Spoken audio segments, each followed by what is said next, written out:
Hi there, it's Darren here from rhythmical.co.uk, and I'm continuing a series of short beginner's tutorials aimed at elevating rhythm playing to the next level to create some more interesting sounds and take your performance a little further.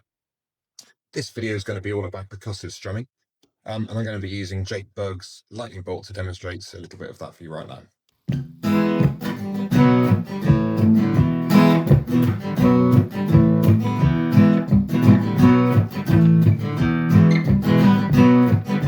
Morning, gotta be up quick and morning. Don't know what the day is holding. Get up tight and walk right into the path of a lightning bolt.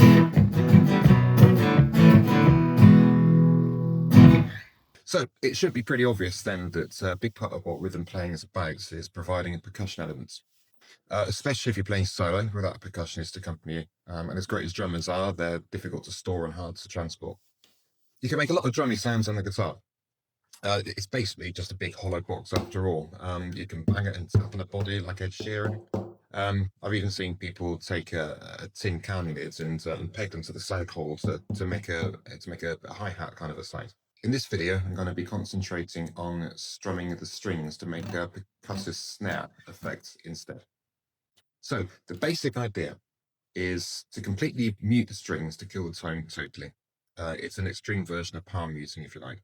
If you want to know more about palm muting, I'd invite you to check out one of my other videos. So it's done in three different ways.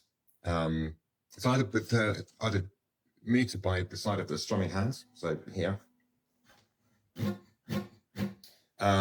Alternatively, it's used by lifting the fingers on the fretboard when you're playing a chord, particularly a bar chord. So, for example, or the third way of doing it is if you're playing a chord, you're laying your spare fingers down. So I'm playing an A as a bar there, but just playing an A, laying my fingers down on top of it. So, okay. So most often it's a combination of those three actually when you're playing this particular part on guitar. It sounds complicated, and like all things guitar-wise, it's a case of practicing and building up your muscle memories before, so it becomes intuitive. Okay, so let's look at lightning bolt again, but this time I'm going to play it more slowly.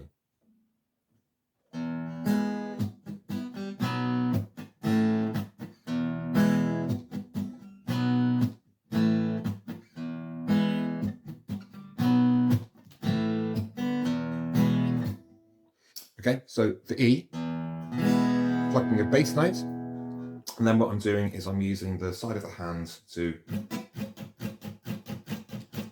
make that snare sound. Strumming it down, simple as that. And you'll notice that I'm not moving my hands away from the guitar, just keeping those strings there. So, okay, the next note I'm hitting is the B. B is a bar chord, so what I'm doing here is I'm just raising my fingers off the strings. And I'm muting the strings at that end of the fretboard, down towards you here. Okay, then when I'm playing the A, again, I'm playing it as a single finger bar. It doesn't really matter which way you play it, but I'm playing it like that because it's comfortable for me. And then I'm using my spare fingers to deaden the strings. Okay, so the A is played, just putting the strings on top to deaden them. So.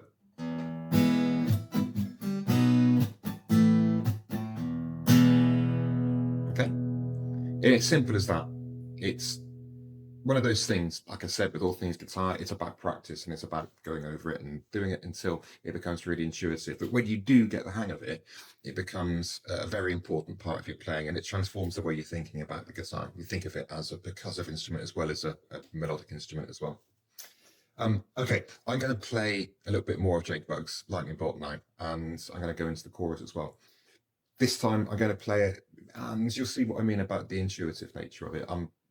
I'll invite you to look out for different ways that I'm adding different strums and different percussive elements, and let the strings ring out as well.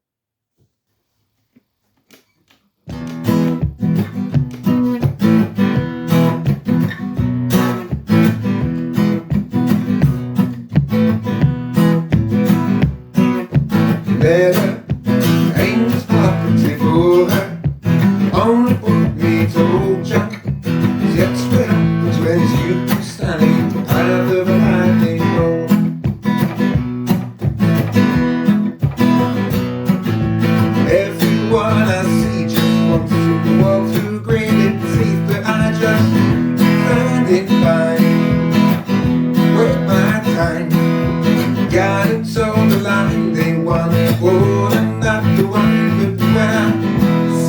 those signs and I jump on that lightning bolt.